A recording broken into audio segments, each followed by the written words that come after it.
Unit first के lecture series में आप सभी का स्वागत है।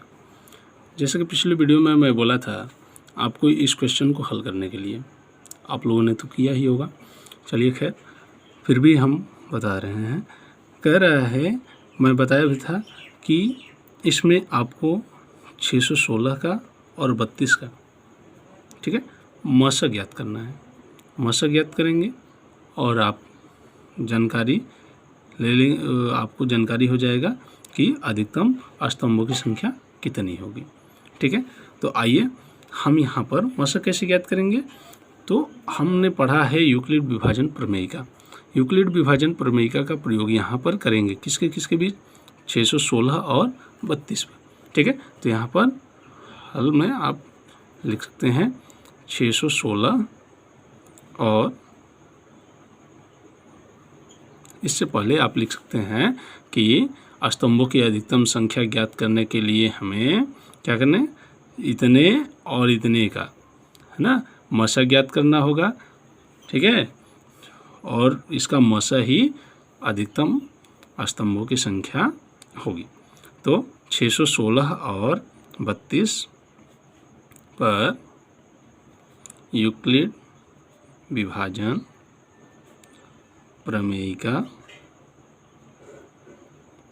का प्रयोग करने पर, जब यहाँ पर हम इसका प्रयोग करेंगे, यहाँ देख रहे हैं कि 616 जो है 32 से बड़ा है, तो यहाँ पर जो है आपका भाज्य 616 हो जाएगा और भाजक जो है 32 हो जाएगा। तो हमारा यूक्लिड विभाजन प्रमेयिका ये कहती है भाज्य बराबर भाजक गुणे भागफल प्लस शेषफल, a is equal to b cube plus r, जहाँ आर क्या है आपका हमेशा बी से छोटा है। तो यहाँ पर 616 ए हो जाएगा, बी आपका 32 है।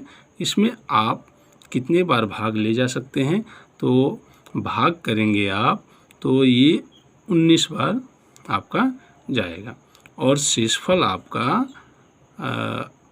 8 आएगा। ठीक है, तो ये शेषफल आपका 8 आ रहा है, रिमाइंडर आपका 0, मतलब शेषफल आपका 0 नहीं हुआ, अतः ये 32 आपका मशक नहीं हुआ। तो फिर 32 और 8 पर क्या करेंगे, यूक्लिड विभाजन प्रमेयिका का प्रयोग करेंगे। पुनः यहाँ लिख लेंगे, चूँकि r does not equal to 0, इसलिए पुनः 32 और 8 पर यूक्लिड विभाजन प्रमेयिका का प्रयोग करने पर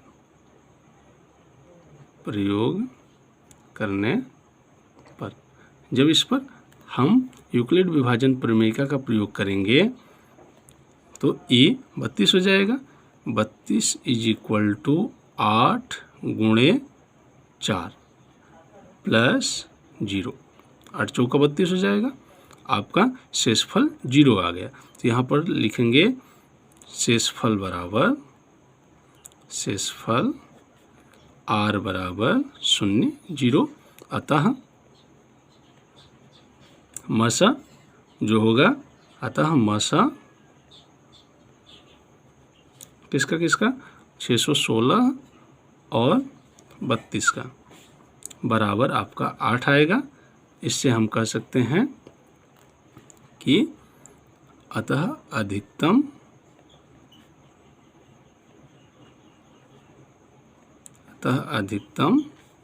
स्तंभों की संख्या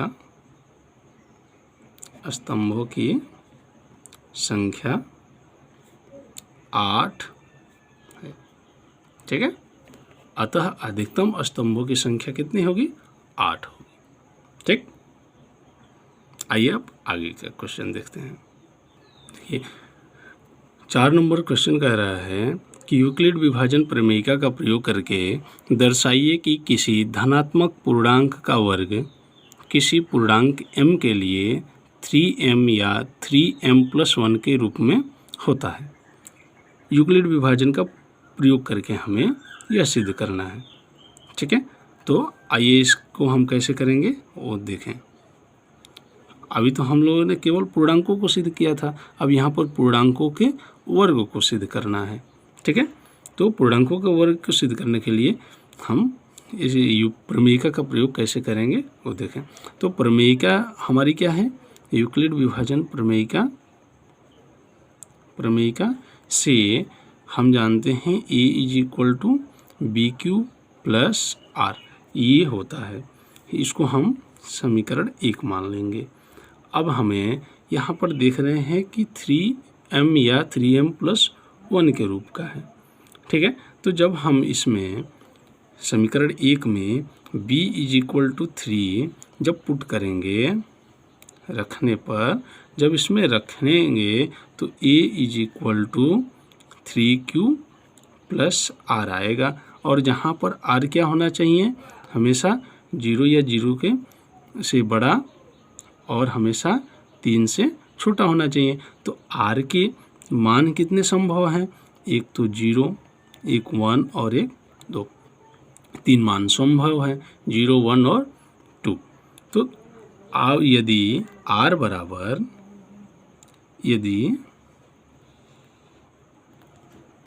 R के 3 मान संभव हैं, यदि R =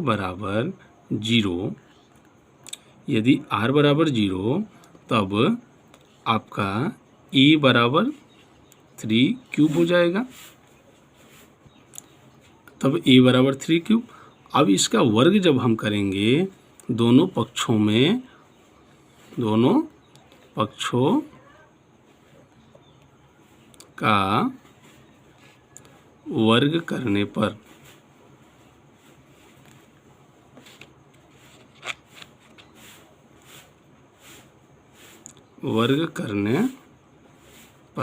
जब दोनों पक्षों का वर्ग करेंगे तो यहाँ पाएंगे a² = 3q², a² = 9q²।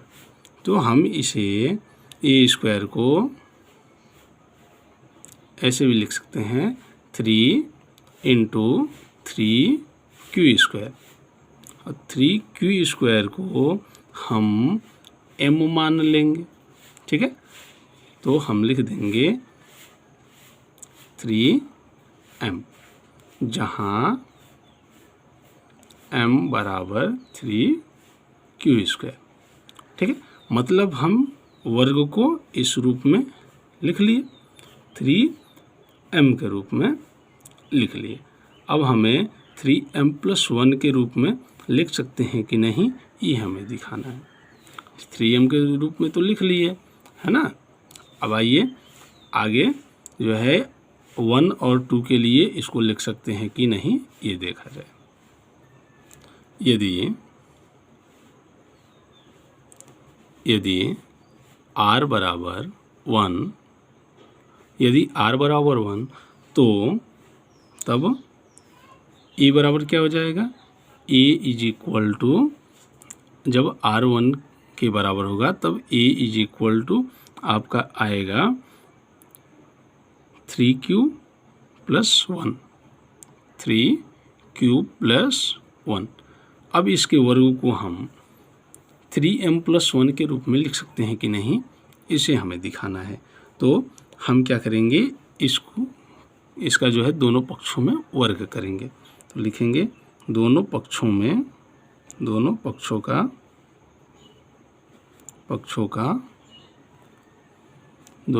का वर्ग करने पर,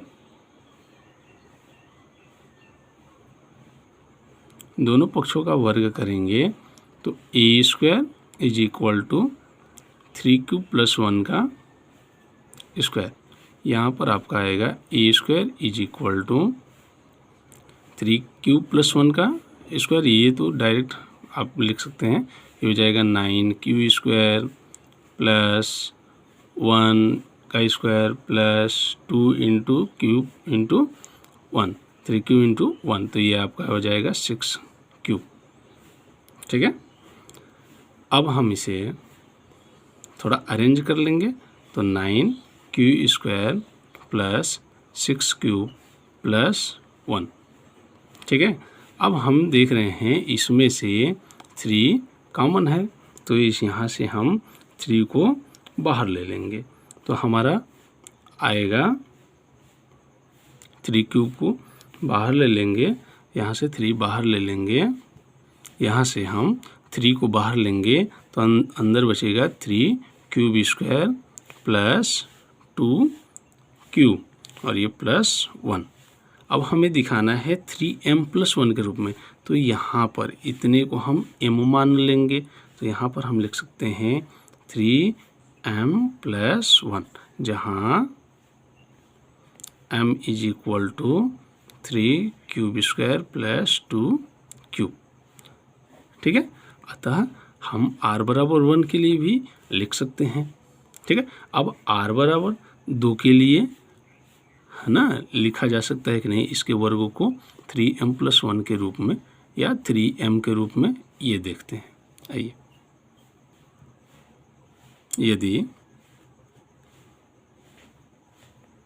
यदि r बराबर 2 हो तो a बराबर हो जाएगा, तब a बराबर 3 क्यूब प्लस 2। फिर वही काम करेंगे, दोनों पक्षों का वर्ग करेंगे, दोनों पक्षों का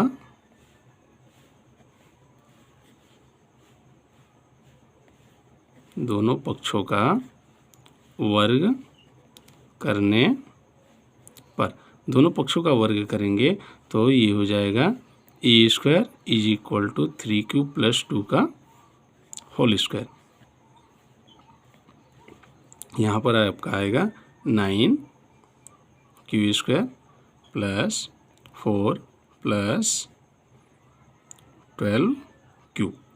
ठीक है, इसको थोड़ा अरेंज करें, 9 q square plus 12 cube plus 4। चूँकि हमें प्लस 1 के रूप में दिखाना है, हम इसको इस रूप में भी लिख सकते हैं, 9 cube square plus 12 cube plus 3 plus 1 लिख सकते हैं, मान में कोई अंतर नहीं आएगा। अब हम इतने को पूरे को देखें तो इन सभी में 3 कॉमन है, चूँकि हमें 3m प्लस 1 के रूप में दिखाना है या 3m के रूप में दिखाना है, तो हम देख रहे हैं यहाँ पर 3m प्लस 1 के रूप में हम इसको लिख सकते हैं। यहाँ से 3 बाहर लेंगे तो यहाँ पर बचेगा 3 cube square plus 4 cube plus 1 plus 1। अब इतने को हम m मान लेंगे। ठीक है, तो यहाँ पर हो जाएगा 3m प्लस 1, जहाँ m is equal to 3 cube square plus 4 cube plus 1 है।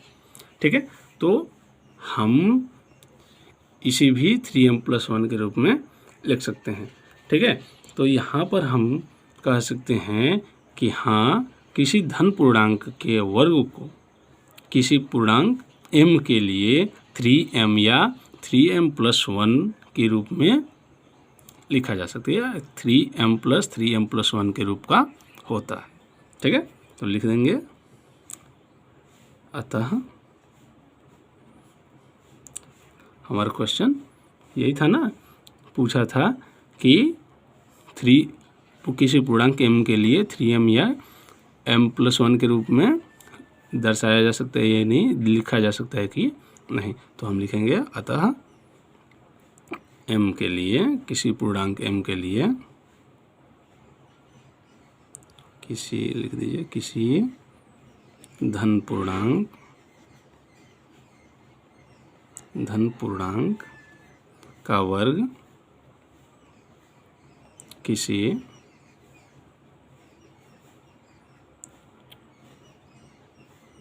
पूर्णांक m के लिए